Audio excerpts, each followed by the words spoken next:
Hello students, God bless us.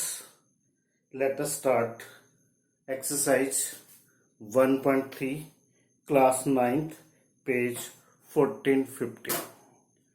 Sum number 9. Classify the following numbers as rational or irrational.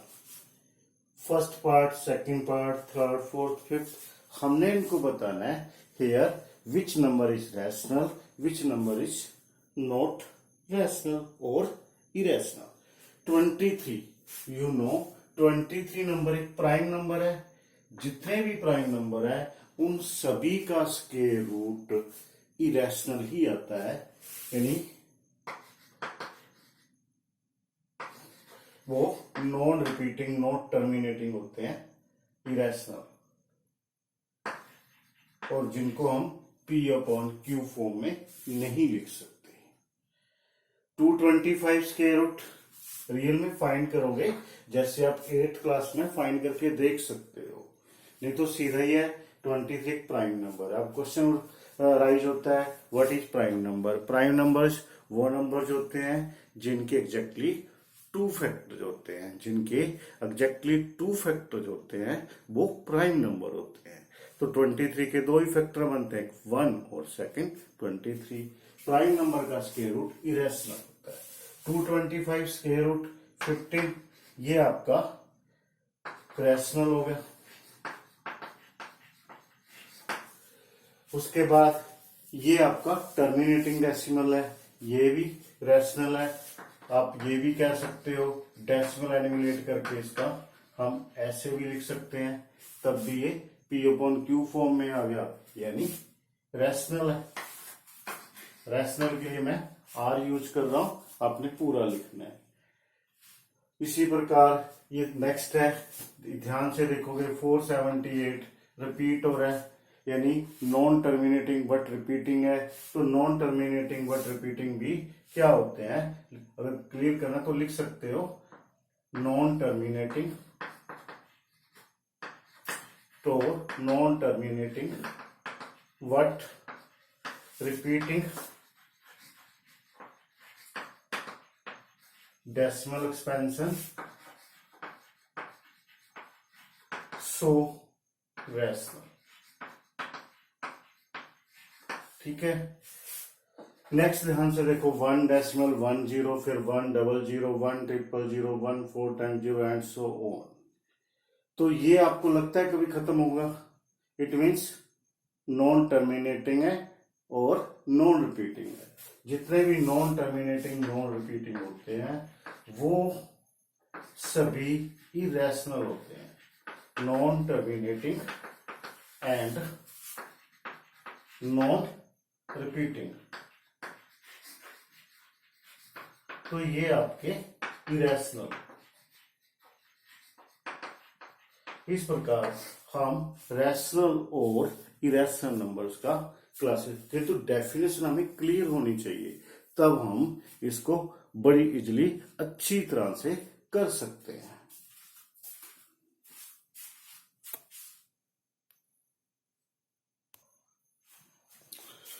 Now students, next sum, right 3 numbers whose decimal expansions are non terminating non recurring. Recurring का मतलब है non repeating.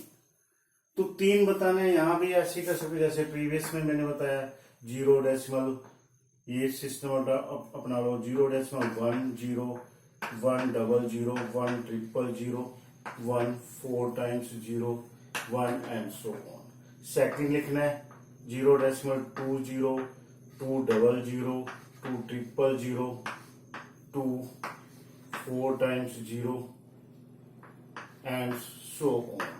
Third one के लिए 0 decimal 3 0, 3 double 0, 3 triple 0, 3 4 times 0, 3 and so on. इस प्रकार हम example ही देंगे ना, right 3 numbers whose decimal expansions are not terminating not recurring, मतलब not repeating। ठीक है स्टूडेंट्स, 7 सम भी आपको क्लियर हो गया होगा।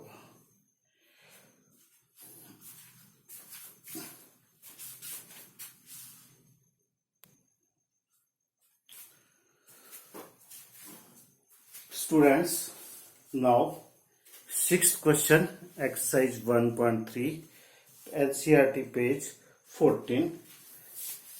Look at several examples of the rational numbers in form P upon Q.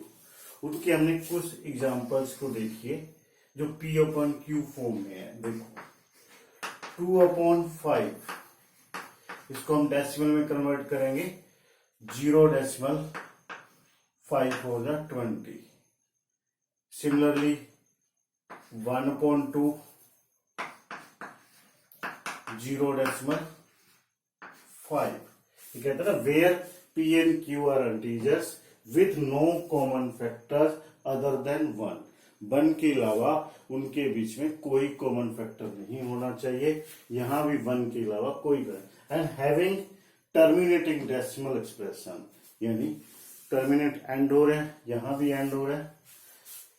Can you guess what property Q must satisfied? क्या तुम बता सकते हो कौन सी प्रॉपर्टी है जिससे ये टर्मिनेटिंग डेसिमल एक्सपेंशन में चेंज होते हैं? ऐसे ही 1/5 लिख सकते हो, 0.2, 1/4 लिख सकते हो, 0.25.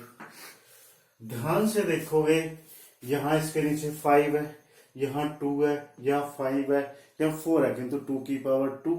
तो क्या कंक्लूजन दिखता होता है? जब Q 2 फॉर्म में होता है, 2 की फॉर्म में होता है, या 5 की फॉर्म में होता है, या 2 की पावर कितनी भी हो, तो प्राइम फैक्टर ऑफ Q के जो प्राइम फैक्टर बनते हैं वो 2 की पावर में होंगे, या फिर 5 की पावर में होंगे, या फिर दोनों होंगे. इसके अलावा जब कोई तीसरा डिजिट आएगा तो आपके पास रैशनल तो होगा but non terminating and repeating होगा. जैसे फॉर एग्जांपल इसमें तो नहीं है 1/7.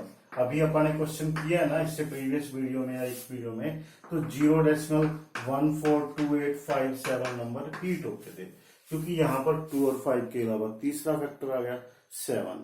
तो जब 2 और 5 के अलावा कोई तीसरा प्राइम फैक्टर होगा Q में यानी डिनोमिनेटर में, तो वो number non terminating but repeating होगा. अगर 2 और 5 आता है, वो जितनी मर्जी बार आए, 2 हाउ मेनी टाइम्स 5, जितनी मर्जी बार 2 की पावर में हो, 5 की बार दोनों आए, तब आपका टर्मिनेटिंग डेसिमल एक्सपेंशन होगा. ये था आपका 6th question. Okay students,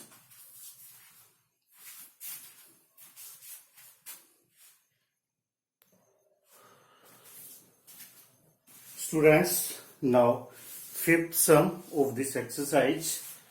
What can the maximum number of digits be in the repeating block of digits in the decimal expansion of 1/17? ये कहता है कि 1/17 में देखो क्लियर है ये नॉन टर्मिनेटिंग बट रिपीटिंग होगा. क्यों होगा? क्योंकि 2 पावर्स ऑफ 2 या पावर्स ऑफ 5 या और बोथ, ये तीनों में से कोई नहीं है, ना तो 2 है ना 5 है ना 2 और 5 इकट्ठे हैं. तो यहां पर 17 आ गया, तो ये नॉन टर्मिनेटिंग बट रिपीटिंग होगा. तो मैक्सिमम रिपीटिंग डिजिट कितने हो सकते हैं? मैक्सिमम रिपीटिंग डिजिट हमेशा जिससे भी डिवाइड करते हैं मैक्सिमम, उससे कम तो जितने 17 उसमें से एक लेस कर दो 16, यानी maximum repeating digit, maximum repeating digit, maximum repeating digit in 1/17, 17 minus 1, यानी जितना दे रखा है मैक्सिमम उससे कम हो सकते हैं. जैसे 1/3 में मैक्सिमम 2 होने चाहिए थे, सिर्फ एक डिजिट होता है. ठीक है, तो perform the division to check the answer. तब इसके बाद इसको चेक करना है. आंसर को चेक करने के लिए हमने क्या करना है, 1/17 को बाय डिवीजन मेथड से डेसिमल में कन्वर्ट कर देना है. 1.0 0 अगेन 0, 17 5 जा 85, 15, तो इस प्रकार आप इसको डिवाइड करते रहना, ठीक है।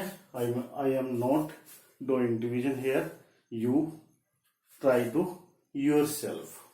तो आपने खुद करके देखना है। मैक्सिमम 16 से ज्यादा, उससे कम आ सकते हैं किंतु 16 से ज्यादा नहीं आएंगे। जो भी दे रखा होगा उससे कम ही रिपीटिंग होंगे, जितने भी कम हो सकते हैं। एक तो कम होगा किंतु मैक्सिमम 16 हो सकते हैं, इससे ज्यादा नहीं होंगे, ठीक है। इस प्रकार आपका ये 5th क्वेश्चन है। Thank you, have a nice time, okay.